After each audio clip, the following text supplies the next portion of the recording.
有標靶治療，點解仲要做化療嘅？標靶治療係咪冇乜副作用㗎？效果又好好多？問得非常好啊！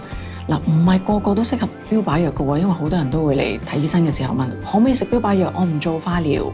嗱，睇下病人適唔適合做標靶治療，我哋首先要做一個基因檢查，就係睇下癌細胞入邊有冇啲基因突變啦。咁我哋從而配對一樣啱佢嘅標靶藥。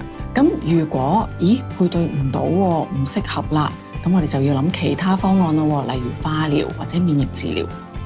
嗱，化療同免疫治療係唔同㗎。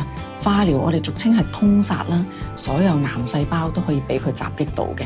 咁佢亦都會影響到好多其他嘅正常細胞啦，令到病人好攰啊、甩頭髮啊、作嘔作悶啊、肚屙等等啦。而標靶藥咧，針對性非常之強嘅，副作用少啲，好多亦都可以口服㗎。所以病人用呢隻藥咧，佢嘅生活質素係好啲嘅。